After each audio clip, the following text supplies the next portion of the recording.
পরবর্তীতে বলছি যে এই যে সাত স্বরে পৌঁছলো না, ঠিক আছে?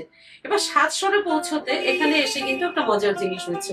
এখান থেকে পরবর্তীতে কিন্তু ক্ষীরণ ব্যাপার, মানে বিভিন্ন তাল, কি বিভিন্ন তাল গানের মধ্যে ঢুকে গেল, ঠিক আছে? প্রথমে ছিল যেমন ভাওয়াইয়ে প্রথমে ছিল মানে ভাওয়াইয়ের সঙ্গে দোতারা ওতপ্রোত ভাবে যুক্ত, ঠিক আছে? দোতারা, এবার তুমি বলতে পারো যে দোতারা তো চাপে তাল, নাম কেন দোতারা হলো? আসলে আমাদের ভাওয়াইয়ের মধ্যে না একটা মানে আধ্যাত্মিক বিষয় রয়েছে, মানে মানে মানে ভাওয়াইয়ার যারা সৃষ্টিকর্তা তারা কতটা দার্শনিক সেটার চিন্তা ভাবনা। যে দোতারা, দোতারা মূলত হচ্ছে আমাদের জীবনের, মানে দোতারা বাদ্যযন্ত্র, মানে নারদ যেমন বলেছিল যে তারযুক্ত মানুষের দেহটা হচ্ছে প্রথম তারযুক্ত বাদ্যযন্ত্র। আমাদের লোক কবিরাও, উত্তরবঙ্গের রাজবংশী কবিরাও কিন্তু তাই ভাবে, রাজবংশী মানুষেরাও তাই ভাবে যে মানুষের দেহটা হচ্ছে প্রথম বাদ্যযন্ত্র, ঠিক আছে? এবার মানুষের দেহ প্রথম বাদ্যযন্ত্র, এই যে প্রথম বাদ্যযন্ত্র হওয়ার জন্য কি হচ্ছে, দোতারা কিন্তু দোতারার এখানে অনেকে পাখি বসিয়ে দেয়, এই জায়গাটাতে পাখি থাকে, মানে ওটা প্রতীক আর কি, প্রাণ পাখি। এই আমাদের দেহর মধ্যে যেমন প্রাণটা রয়েছে, এই দোতারা তো দেহ, মানুষের দেহ, সেটার মধ্যে পাখিটা হচ্ছে প্রতীক একটা। এবার আমাদের জীবনে দুটো সুর, একটা হাসি। এখানে একটা জিনিস বলি, শুধু মাঝখানে একটু ইন্টারাপ্ট করছি, আমরা না ওই যে দোতারার এগুলোকে কিন্তু কান বলি, কান বলা হয়, মানুষের কান দেহ বলে। কল্পনা তার মানে করা এটাকে যে মানুষের দেহের সাথে কল্পনা করা হয় তার প্রমাণ। সেটা কিন্তু পরিষ্কার বোঝা যাচ্ছে। এবার হ্যাঁ বলুন। বলছি যে এই যে আমাদের জীবনে দুটো সুর, একটা হাসি একটা কান্না, একটা সুখ একটা দুঃখ, তাই তো? তো এই দুটো জীবন, দুটো দিক রয়েছে, দুটো সুর। দোতারার কিন্তু এই মাঝখানের দুটো তারকে বলা হয় সুর। এই দুটো একসঙ্গে একই স্বরে বাজা থাকে, বাধা থাকে, সাতে বাধা থাকে।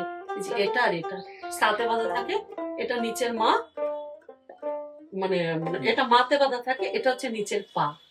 এটা মধ্য সপ্তকে মাতে বাঁধা থাকে, সরু তারটা, এটাকে জিন বলা হয়, আর এটা বম, এটা পাতে বাঁধা হয়, মানে দুটো সুর, ঠিক আছে? আমাদের জীবনে দুটো সুর। তো দোতারা প্রথমে দুটো সুরই ছিল, এবং সেক্ষেত্রে তাল, মানে ভাওয়াইয়ার গানও হচ্ছে দুটো, প্রথমের দিকে অবশ্যই দুটো ছিল, একটা হচ্ছে দড়ি একটা চক্র, একটা আনন্দের একটা সুখের। বিষাদের হচ্ছে দড়িয়া আর চটকা হচ্ছে আনন্দে। এবং যার জন্য ছোকরা যে নাচগুলো রয়েছে, যে হাওয়াইয়া গানগুলো তো মূলত ওই ধুয়া, মানে ছোকরাদের মানে পালা গান থেকে এসছে, পালা গানের ধুয়া গানগুলো পরবর্তীতে কিন্তু হাওয়াইয়া হচ্ছে, সেটা পরবর্তী বলছি। এই যে মানে ধুয়া গানগুলোতে, মানে পালা গানে যে ছোকরারা যে গানগুলোতে নাচ করে, সেটাতে কিন্তু দুটো স্বর থাকে, দুটো সুর থাকে। একটা হচ্ছে মানে কি হচ্ছে যে দুটো মানে বিভিন্ন তাল ব্যবহার হয়, মোট কথা দুটো তালের মধ্যে অদল বদল চলতে থাকে। কখনো দ্রুত কাহার বা চলতে চলতে সে সময় কি করে, দ্রুত কাহার বা চলতে চলতে ছোকরাগুলো নাচ করছে, করতে করতে থপ করে মাটিতে বসে পড়ে, তারপর আবার উঠে দ্রুত দাঁতরাতে আবার নাচতে শুরু করে।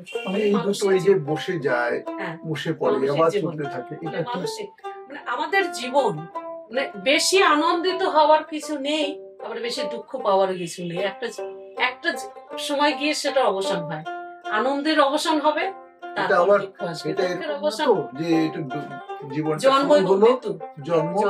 মৃত্যু হয়ে গেল, এরকমটা ব্যাপার। অবশ্যই জন্ম মৃত্যু তার সঙ্গে সম্পর্ক, তার মানে জন্ম মৃত্যু যেমন সুখ দুঃখ যেরকম, সেরকমই আনন্দ বিষাদের কথা এখানে বলা। এবং ওই জন্যই দোতারা হচ্ছে প্রথম দিকে দুটো সুর, দুটো মানুষের জীবনে দুটো সুর, যে ভাব, মানে দুটো সুর যার মাধ্যমে প্রকাশ পেত। তার মানে আমরা বলতে পারি যখন মানুষ আনন্দে গিয়ে উঠছিল তখন আনন্দের সুরটা বাজাতো, যখন দুঃখের অবস্থা আসতো তখন দুঃখের অবশ্যই সুরটা বাজানো হতো। তাই হয় মানুষের জীবনেও, তাই হয়। যখন আনন্দের উদ্ভব হয় তখন আমরা আনন্দের গানগুলি গাই, খুব স্বাভাবিক। এটা এবার এটারই যার জন্য বাদ্যযন্ত্রটার নাম কিন্তু দোতারা হয়েছে। চারটে তরে যদিও এখন চারটে তার দেখা যাচ্ছে, চারটে আসলে হয়তো প্রথমে ওই এই চারটে তার যেটা দেখা যাচ্ছে এই দুটো সাধারণত সাথে বাঁধা থাকে, হ্যাঁ, আর এটা মা এটা পা।